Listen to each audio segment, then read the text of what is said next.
El jardín del Edén. Recuerda que, como decía antes, las historias del Génesis provienen de fuentes diversas. Después de la tradición sacerdotal más reciente, capítulo 1 del Génesis, que cuenta la creación del orden a partir del caos, viene la segunda y más antigua, la de la tradición yavista, que comienza en el capítulo 2. La narración yavista, que emplea el nombre de YHWH o Yahvé para representar a Dios, contiene la historia de Adán y Eva, así como una explicación mucho más extensa de los acontecimientos del sexto día, que ya aparecen mencionados en la historia previa de la tradición sacerdotal. La continuidad entre las historias parece ser el resultado de una esmerada edición por parte de la persona o las personas que los estudiosos de la Biblia llaman el redactor, en singular, que las fusionó. Puede que esto sucediera cuando se unieron, por una razón u otra, pueblos que poseían tradiciones diferentes. Así, la mezcla de ambas provocó problemas lógicos que con el paso del tiempo iban resultando más abultados, hasta que un valiente obsesionado con la coherencia decidió remediarlo. De acuerdo con la narración yavista de la creación, Dios creó en primer lugar un espacio delimitado, conocido como el Edén, o el paraíso. Dios colocó allí a Adán, rodeado de todo tipo de árboles frutales, dos de los cuales destacaban. Uno era el árbol de la vida, el otro el árbol del conocimiento, del bien y del mal. Dios le dijo a Adán que podía comer toda la fruta que quisiera en la cantidad que deseara, pero le señaló que la del árbol del conocimiento, del bien y del mal, le estaba prohibida. Y más tarde creó a Eva, compañera de Adán. Adán y Eva no parecen al principio, cuando los depositan en el paraíso, demasiado conscientes, y desde luego nada cohibidos. Tal y como se insiste en la historia, nuestros padres originales iban desnudos, pero no sentían vergüenza alguna. Con este planteamiento se da a entender, en primer lugar, que es totalmente natural y normal que la gente se avergüence de su desnudez. De lo contrario, nada habría que decir acerca de su ausencia. Y, en segundo, que algo extraño le pasaba a esta primera pareja. Aunque hay excepciones, las únicas personas a nuestro alrededor que no sentirían vergüenza alguna si las dejaran repentinamente desnudas en un lugar público serían los menores de 3 años. De hecho, verse de forma repentina desnudo encima de un escenario y enfrente de una multitud resulta una pesadilla recurrente. En el tercer capítulo del Génesis aparece una serpiente, al principio por lo visto con patas. Solo Dios sabe por qué dejó entrar o puso él mismo una criatura semejante en el jardín. Durante mucho tiempo le he dado vueltas a su posible significado. Parece en parte un reflejo de la dicotomía orden-caos que caracteriza cualquier experiencia, con el paraíso cumpliendo la función de orden habitable y la serpiente interpretando el papel del caos. Así pues, la serpiente del Edén posee el mismo significado que el punto negro en el lado del yin dentro del símbolo taoísta del yin-yang, de la totalidad. Esto es, la posibilidad de que lo desconocido y revolucionario se manifieste de forma repentina cuando todo parece estar en calma.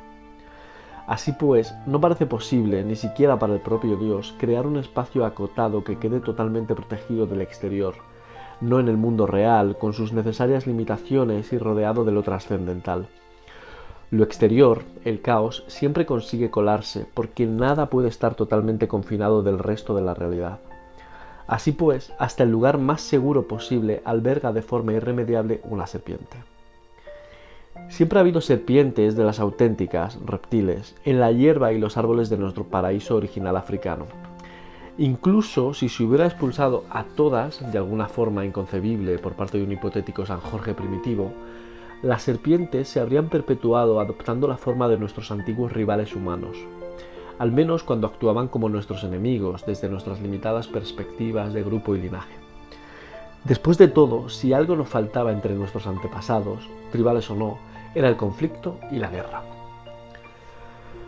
E incluso si hubiéramos vencido a todas las serpientes que nos cercan desde fuera, tanto las reptiles como las humanas, no estaríamos seguros. Tampoco lo estamos ahora. Después de todo, ya hemos visto al enemigo y no es otro que nosotros mismos. La serpiente habita en el interior de cada una de nuestras almas. En mi opinión, este es el motivo de la extraña insistencia del cristianismo, que John Milton explicitó de forma paradigmática a propósito de que la serpiente del jardín del Edén era Satán, el mismo espíritu del mal. Difícilmente puede exagerarse la importancia de esta identificación simbólica, así como su asombrosa genialidad.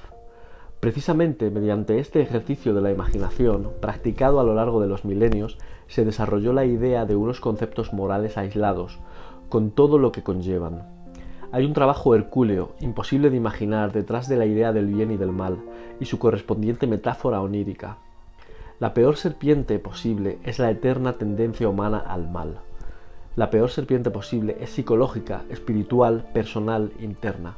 Y no hay muros, por grandes que sean, que puedan mantenerla fuera.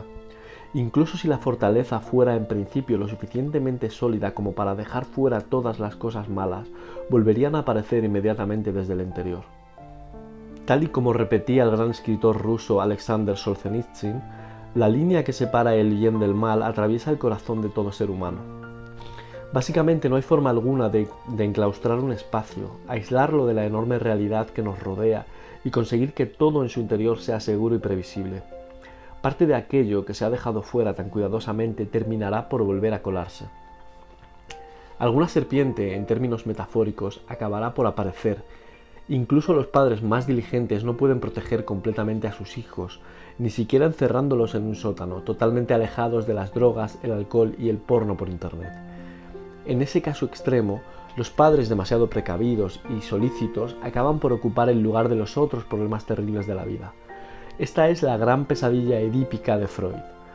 Es mucho mejor para los seres que dependen de ti que los vuelvas competentes que no que los protejas. E incluso si existiera la posibilidad de desterrar para siempre todo lo que representa algún tipo de amenaza, todo lo peligroso y, consecuentemente, todo lo que implica desafío e interés, eso tan solo conduciría a la aparición de otro peligro, el infantilismo humano permanente y la inutilidad absoluta. ¿Cómo podríamos llegar hasta nuestro pleno potencial sin desafíos ni peligros? ¿Qué niveles de aburrimiento e insignificancia alcanzaríamos si ya no hubiera razón alguna para prestar atención? Quizá Dios pensó que su nueva creación estaba en condiciones de enfrentarse a la serpiente, y por eso consideró que su presencia era el mal menor. Una pregunta para los padres. ¿Queréis que vuestros hijos estén seguros o que se hagan fuertes? Sea como sea, hay una serpiente en el jardín del Edén y se trata, de acuerdo con la historia antigua, de una bestia sutil. Así las cosas, no resulta sorprendente que intente gastarle una jugarreta a Eva. ¿Pero por qué a Eva en vez de a Adán? Quizá fue simplemente una cuestión de suerte. Estadísticamente hablando, Eva tenía la mitad de las probabilidades, es decir, bastantes. Pero estas viejas historias me han enseñado que nada en ellas es superfluo. Cualquier cosa que parezca accidental, que no contribuya a la trama de la historia, hace mucho que se ha dejado de contar. Como el dramaturgo ruso Anton Chejov recomendaba, si hay un rifle apoyado en la pared en el primer acto, tiene que dispararse en el segundo. De lo contrario, no pinta nada ahí.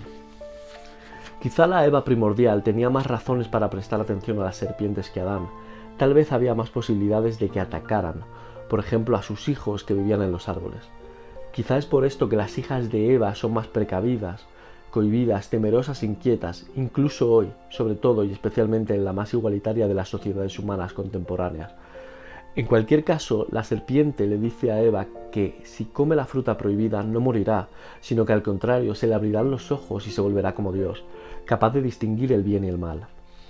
Por supuesto, lo que la serpiente no le dice es que será como Dios tan solo en ese aspecto, pero al fin y al cabo es una serpiente, y como buena humana, deseosa de saber más, Eva decide comerse la fruta y ¡pum!, se despierta.